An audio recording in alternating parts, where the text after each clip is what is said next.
Okay, so this Christmas I really wanted to draw a personal Christmas card, and this is the almost complete time-lapse from start to finish. I always forget to turn it on, so it starts quite randomly. I dropped down some very rough color blobs to get an idea of where everything was gonna be. Normally, I tend to sketch everything out first, and that can be very tough and time-consuming if you're not particularly good at drawing. Like me! You can see me try sketching every now and then, and also just give up. So that big blob in the middle is going to be a little me. I'm going for a personal, warm, cozy vibe with cute characters because I want to be cute. And why would I draw myself as just plain old boring me if I can also dress myself up as a Christmas tree? To fill out the rest of the scene, I'm adding some ornaments. Most of these are Christmas decorations that I actually have at home, like the golden Christmas bubbles and the wooden star in the right lower corner. It's just fun when my friends and family recognize them from real life. You know, the friends I don't have. I have the cutest little niece and nephew, and I wanted to give them a spot in this drawing as well, since they give me a lot of happiness. My niece is completely in her princess stage, so I don't think she'd like it very much if I made her a Christmas elf or a goblin. So for now, they'll just be two little angels chilling out together on this Christmas wreath. I'm giving my nephew his little yellow toy car because he's still very small and he won't have the patience to play a holy angel like his sister. Even though I had a rough idea of where I wanted everything, you can see I'm still figuring out a lot as I go. I think facial expressions are so hard. I never know what kind of face I'm going for or how I can even draw it. I feel like the more effort I put into it, the more reserved the emotion looks. So eventually I revert to a very simple facial expression. Look at all these faces. What was I doing? The most important thing for me here is that little me looks happy because that's what I want to be. That's not too sad, is it? I'm a very sad person in real life. Now, enough about that. I go back to the background to give it more detail. I sped this part up a lot because it took me such a long time finding out how to render things. There are a lot of textures going on in the background. My Christmas bubbles are very shiny and reflective, and initially I used a picture, but in the end I managed to color them in my own way, so yay!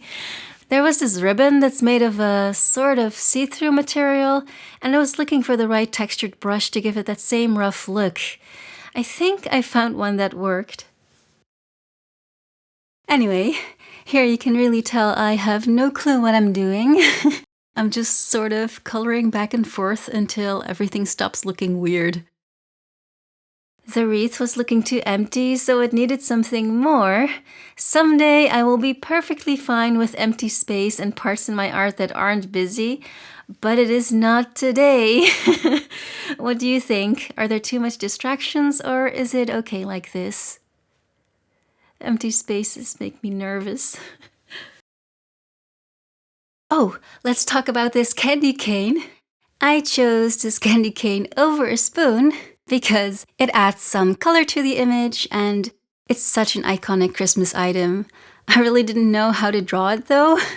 You can probably see me struggle quite a bit with getting the shape to look right and getting clean lines, but in the end I'm really happy with how it turned out. Throughout the process, I'm using different coloring and drawing techniques, and that's not intentional. I'm really finding my way through it all, and you can see me paint the angels first, but then later go back to them and redraw them all over again just to make them fit more with the rest of the picture. I'm pretty new to painting like this, so every piece I work on feels like a journey where I have to paint all these new things that I don't know how to paint, and everything I manage to draw successfully, for me, it feels like a tiny win. It's that feeling when you look at it and you go like, wow, I drew that, and wow, it somehow looks convincing enough, and it surprises me every time. When you start a new piece, do you plan out your composition and color scheme, or do you just begin somewhere and see whatever happens? I tend to keep the most difficult things for last. In this case, that's the glass of hot cocoa. In real life, I like to drink from a tea glass instead of a ceramic mug, and I didn't think about how much more of a challenge it would be to paint glass. Mistakes were made! Oh no! I could have made it so much easier for myself if I had just made it into a ceramic mug with some pattern or cute Christmas text, but I'm stubborn. So actually, painting the glass wasn't that much of an issue once I started it. I laid down a low opacity base and then filled in some very dark reflections with this almost black shade. Then on top of that, some white light reflections, and I also added a bit of color that you would be able to see through the glass to make it look more transparent. It's easier if you do this with a good reference. I didn't have one for this, but I did take some time looking at my own tea glass and how the light reflects off and through it, and that was very helpful for me in getting the right idea.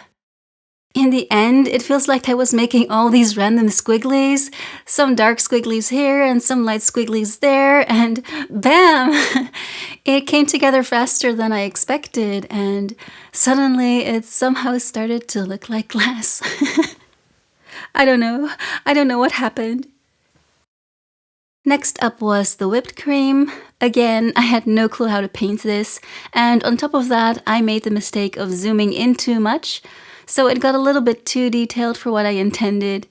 If you're doing whipped cream in your painting as well, I would try not to bother with all these tiny swirls like I did here. It's not gonna make it better or more readable, it's just gonna look cluttered. I forgot I wear glasses now.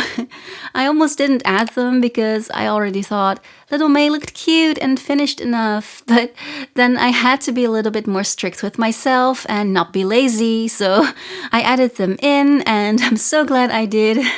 Ever since I had these frames, I actually like being a four eyes for the first time. They do make me look like a dork, but that's okay. I kinda love it. I keep adding more details and making the shadows deeper. I'm also going back to fix the sleeves of the tree suit.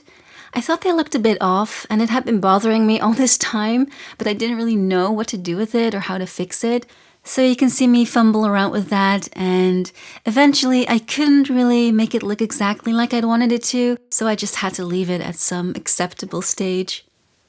I keep adding more details because I absolutely suck at finishing a drawing.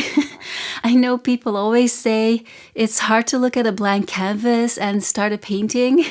And yeah, that's definitely true for me too. But oh my goodness, what about when is your painting finished? Or when do you decide you're done? Anyway, I'm pretty excited with this final result. I think it turned out really cute, and if I had to nitpick, I'd say the hot cocoa, it could easily be mistaken for some cold dessert, but who cares? Little May looks cute, she's having a good time, and that's all I really want for her. If you've made it until now, thank you so much for watching me navigate through this drawing process. Even though it's just a tiny drawing, the feelings behind it are always very big. Thanks for following this little art journey. This was May at Tea Volume Studio, and I hope we can make a lot of beautiful things.